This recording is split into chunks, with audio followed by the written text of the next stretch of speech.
कई साल पहले फारस देश में अली बाबा और कासिम नाम के दो भाई रहते थे।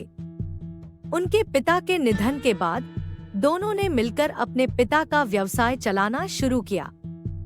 बड़ा भाई कासिम बहुत लालची था और उसने चालाकी से पूरा व्यापार अपने नियंत्रण में ले लिया, जिससे अली बाबा को घर से बाहर निकाल दिया गया। इसके बाद अली बाबा ने एक बस्ती में जाकर अपनी पत्नी के साथ एक झोपड़ी में कठिन जीवन बिताना शुरू किया। वह रोज जंगल में जाकर लकड़ियां काटता और उन्हें बाजार में बेचकर अपने परिवार का भरण पोषण करता था। एक दिन जब अली बाबा जंगल में लकड़ी काट रहा था, उसने 40 घुड़सवारों को आते हुए देखा। उनके पास धन की पोटलियां और खंजर थे। यह देखकर अली बाबा ने समझ लिया कि वे चोर हैं। अली बाबा एक पेड़ के पीछे छिपकर उन्हें देखने लगा। तभी सभी घुड़सवार एक पहाड़ के समीप जाकर रुक गए। चोरों के नेता ने पहाड़ी के समक्ष खड़े होकर कहा, खुल जा सिमसिम। इसके पश्चात पहाड़ में एक गुफा का द्वार खुल गया। सभी घुड़सवार उस गुफा के अंदर प्रवेश कर गए। अंदर पहुंचकर उन्होंने कहा, बंद हो जा सिमसिम, और गुफा का द्वार बंद हो गया। यह दृश्य देखकर अली बाबा आश्चर्यचकित रह गया। कुछ समय बाद वह दरवाजा पुनः खुला और सभी घुड़सवार बाहर निकले तथा वहां से चले गए। अली बाबा यह जानने के लिए उत्सुक हो गया कि इस गुफा में क्या है और वे लोग वहां क्या कर रहे थे। इसके बाद उसने गुफा में जाने का निश्चय किया। वह पहाड़ के सामने गया और बार बार चोरों के नेता के शब्दों को दोहराने लगा, खुल जा सिमसिम, खुल जा सिमसिम। गुफा का दरवाजा खुल गया। अली बाबा गुफा के अंदर गया और उसने देखा कि वहां सोने की गिन्नियां, अशर्फियां, गहने आदि रखे थे। चारों तरफ खजाना ही खजाना था। यह सब देखकर उसकी खुशी का ठिकाना नहीं था। उसे मालूम हो गया था कि वो चोर सारा चोरी का सामान यहाँ आकर छुपाते हैं। अली बाबा ने वहां से एक पोटली में सोने की अशर्फियां भरी और घर चला आया। घर जाकर अली बाबा ने इस पूरे किस्से के बारे में अपनी पत्नी को बताया। एक साथ इतनी सारी अशर्फियां देखकर उसकी पत्नी हैरान रह गई और अशर्फियों को गिनने बैठ गई। तभी अली बाबा ने बोला कि ये इतनी अशर्फियां हैं कि इन्हें गिनते गिनते रात हो जाएगी। मैं गड्ढा खोदकर इन्हें छुपा देता हूँ, जिससे किसी को भी हम पर शक न हो। अली बाबा की पत्नी बोली, मैं इनकी गिनती नहीं कर सकती हूँ, लेकिन अंदाजे के लिए इन्हें तोल तो सकती हूँ। अली बाबा की पत्नी तेजी से कासिम के घर पहुंची और उसकी पत्नी से गेहूं तौलने के लिए तराजू मांगने लगी। यह देखकर कासिम की पत्नी को उस पर संदेह हुआ। उसने सोचा कि इन गरीबों के पास अचानक इतना अनाज कैसे आ गया। वह अंदर गई और तराजू के नीचे गोंद लगाकर उसे दे दिया। रात को अली बाबा की पत्नी ने सभी अशर्फियों को तौला और सुबह जल्दी तराजू वापस कर दिया। कासिम की पत्नी ने तराजू को पलटा तो उस पर एक सोने की अशर्फी चिपकी हुई मिली। उसने यह बात अपने पति को बताई। कासिम और उसकी पत्नी इस जानकारी से जल भुन गए और रात भर सो नहीं सके। सुबह होते ही कासिम अली बाबा के घर गया और उससे धन के स्रोत के बारे में पूछने लगा। यह सुनकर अली बाबा ने कहा कि आपको कोई गलतफहमी हुई है, मैं तो बस एक साधारण लकड़हारा हूँ।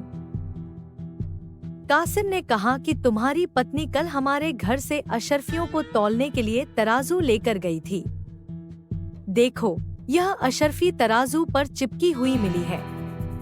सब कुछ सच सच बताओ, नहीं तो मैं सबको बता दूंगा कि तुमने चोरी की है। यह सुनकर अली बाबा ने पूरी कहानी बता दी। कासिम के मन में लालच आ गया। उसने खजाना हासिल करने का एक योजना बनाई और अगले दिन गुफा की ओर बढ़ा। वह अपने साथ एक गधा भी ले गया ताकि वह उस पर खजाना लाद सके। गुफा के सामने पहुंचकर उसने अली बाबा ने जैसे बताया था वैसे ही किया। जैसे ही उसने खुल जा सिमसिम कहा, गुफा का दरवाजा खुल गया। अंदर जाकर चारों ओर खजाना देखकर वह हैरान रह गया। उसने बोरियों में सोने के सिक्के भरे, लेकिन बाहर निकलते समय उसे यह नहीं याद रहा कि उसे क्या कहना है। कासिम ने गुफा से बाहर निकलने के लिए अनेक प्रयास किए, किंतु कोई मार्ग नहीं मिला। वह गुफा के भीतर फंस गया। कुछ समय बाद जब चोरों का समूह वहां पहुंचा, तो उन्होंने देखा कि बाहर एक गधा बंधा हुआ है। वे समझ गए कि यहाँ कोई व्यक्ति आया है। चोर अंदर जाकर कासिम को खोज लेते हैं और कासिम को ढूंढकर मार देते हैं। इस बीच जब कासिम घर नहीं लौटता, तो उसकी पत्नी चिंतित हो जाती है और अली बाबा के पास जाकर अपने बड़े भाई को खोजने के लिए कहती है। अली बाबा जब गुफा के निकट पहुंचा, तो उसने भाई के गधे को घास खाते हुए देखा। वह समझ गया कि कासिम अंदर गया था और चोरों ने उसे पकड़ लिया है। जब अली बाबा गुफा के अंदर गया, तो उसे कासिम की लाश मिली। अली बाबा ने शव को घर लाकर बिना किसी को बताए उसे प्राकृतिक मृत्यु घोषित कर दिया और अंतिम संस्कार कर दिया। कासिम की पत्नी के कहने पर अली बाबा और उसकी पत्नी कासिम का व्यापार संभालने लगते हैं।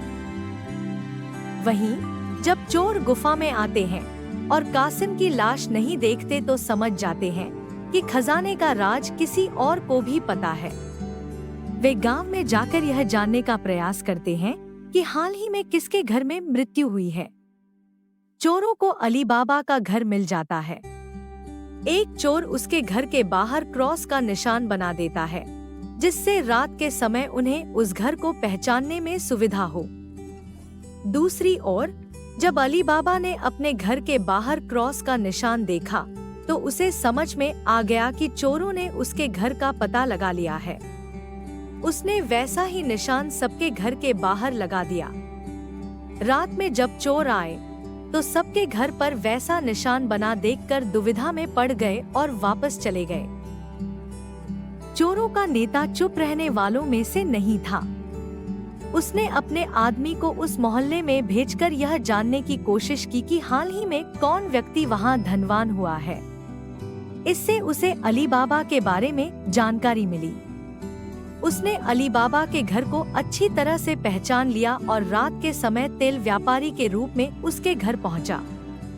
वह अपने साथ तेल के 40 पीपों को लेकर आया, जिनमें से 39 में चोर छिपे हुए थे और एक पीपे में तेल था।